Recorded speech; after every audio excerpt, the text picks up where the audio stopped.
विद्यानन्दं परमसुखदं केवलं ज्ञानमूर्तिं द्वन्द्वातीतं गगनसदृशं तत्त्वमस्यादिलक्ष्यम् एकं नित्यं विमलमचलं सर्वदी साक्षिभूतं भावातीतं त्रिगुणरहितं सद्गुरुं तं Namami.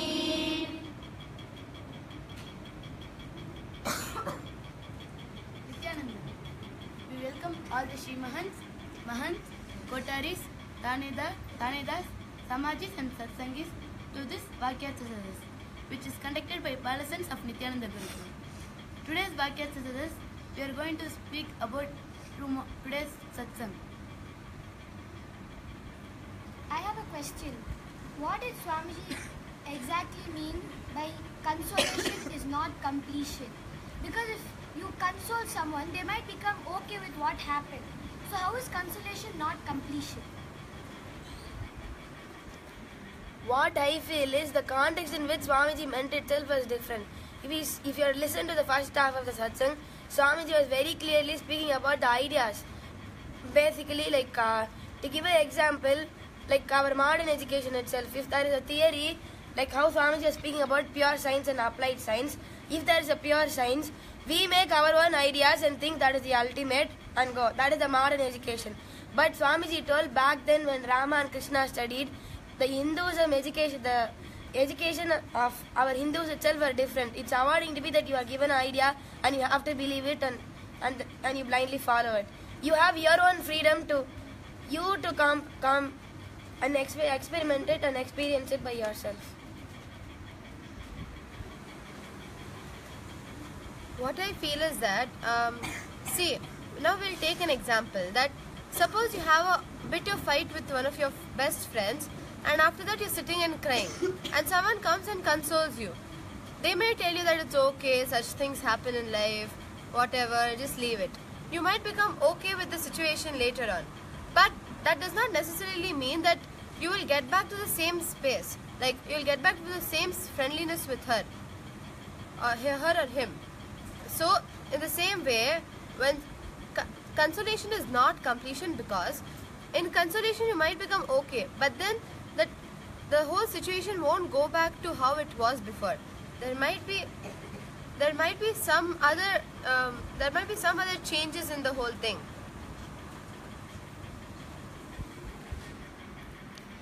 What I'd like to add to this is, like Srimata mentioned, when you console someone, it's not full completion. They just become societally okay and calm with the project. We're just saying, okay, stop crying for now.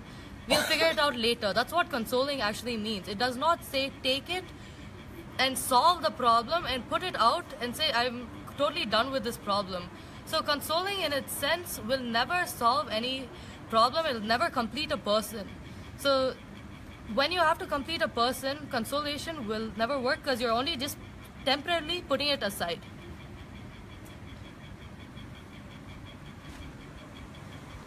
So I have a question. Today Swamiji told that do not let arrogance identify your blind spot. But what will happen? Why did Swamiji say that?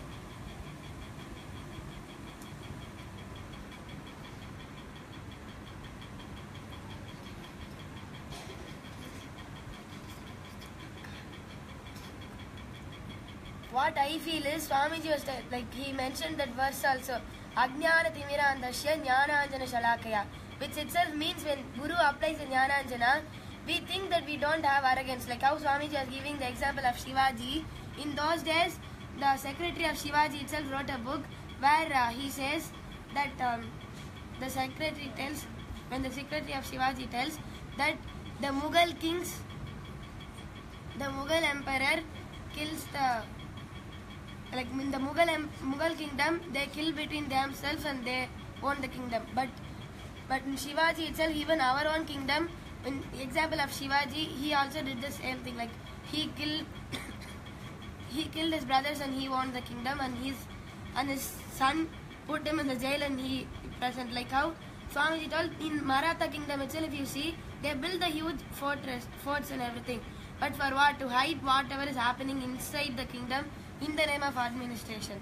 So like that only, even our arrogance and thing, we think that we don't have arrogance, but actually even if you are ignorant, third eye itself opens, like how Swamiji told today. Only when we drop the arrogance and ready to accept that we are ignorant, we will be able to drop the blind spot and our third eye will open.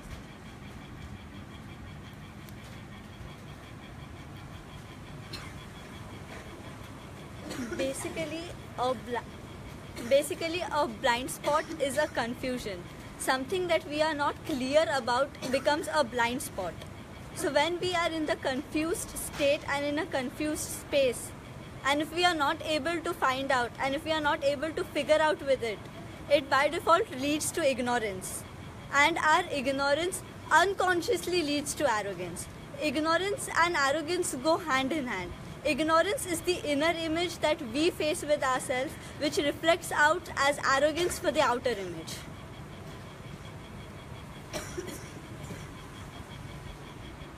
So I want you to just add my experience.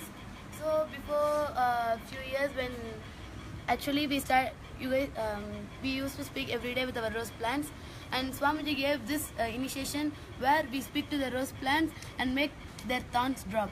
So when we speak to the plants and make their thorns drop, our arrogance gets dropped and we become non-violent. So when Swamiji just visited one day to Gurukul with other few people, that time they got my plant and showed to the other VIPs. Then that time Swamiji asked, whose plant is this? Then I told Swamiji it's my plant. Then Swamiji was saying, because of the non-violent space only, her plant don't have any thorns. Then after some, just after 1 week, I used to speak every day. Then after 1 week, I saw one branch started growing with thorns. Then I was like shocked. Oh God, this many days I did not have any thorns, and suddenly how come this thorn? So I did not know what was my blind spot. Then I went back and saw what happened that day situation. The moment Swamiji told me, I got the arrogant, oh, then means I don't have any. The moment when I got that thought, made that arrogant came inside me. The moment I dropped that cognition of that, it is not name or fame for me. It is my space which makes the plant drop. The moment I spoke to the plant, in just 3 days, all the thorns dropped and my plant is without thorns. So I have a question. What is arrogance? Like, what does Swamiji mean by saying that do not allow the arrogance to identify your blind spot? So what does Swamiji mean exactly by saying arrogance in this context?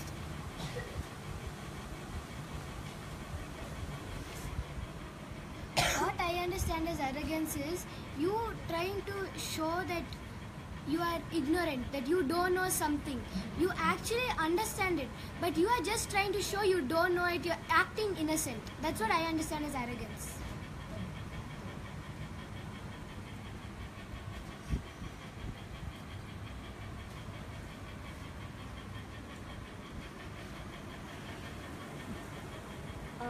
According to me, arrogance is just trying to seek justification from people for every small little thing, just because you are not clear and because you are not justified with what you want. So that pattern of trying to seek justification for small little things from people projects out as arrogance for them.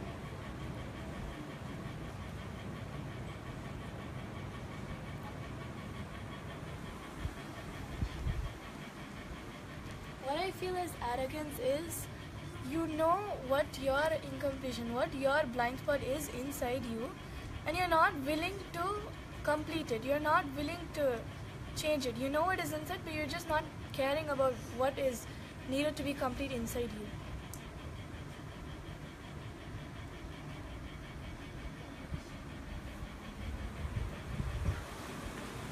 I have a question. What is Swamiji in face-to-face completion?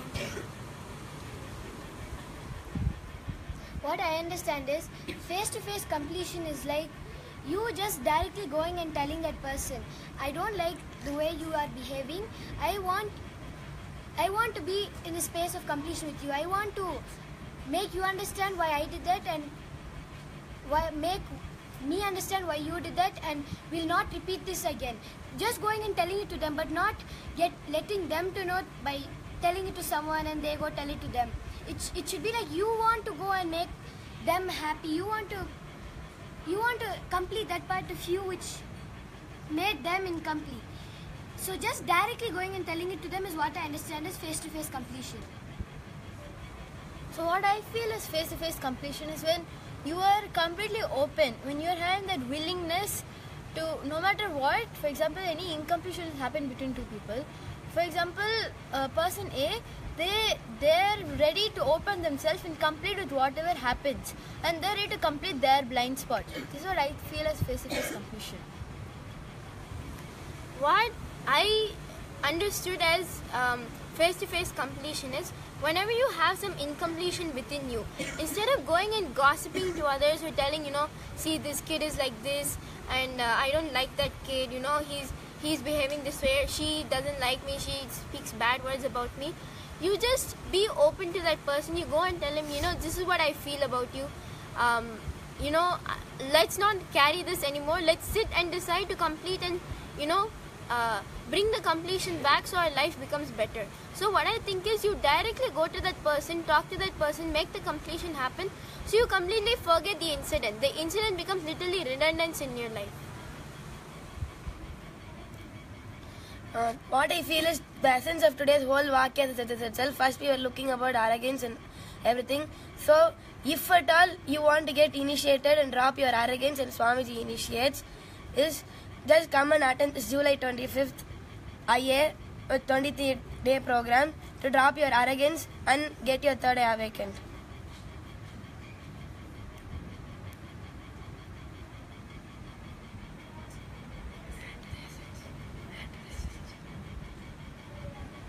What I feel as the essence of today's Vakya Satas is, if you want to not have any blind spots and you want to be completely complete with everyone around you, come. We have Mahasadashivoham coming up this December. Come and attend Mahasadashivoham.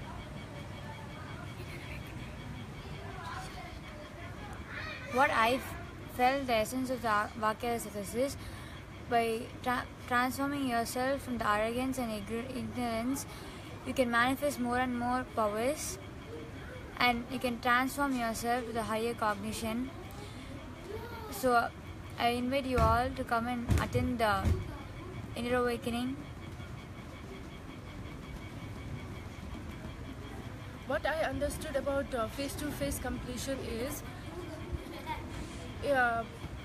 by sitting face-to-face in front of each other, you can see whether the other person is listening or not, whether the person is serious or not, and whatever you're trying to deliver, it's properly delivered or not.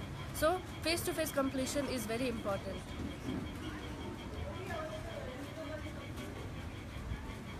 With this, we conclude today's Vakya Satas and continue more and more Vakya Satas and next. So, we conclude with Purna Mantra.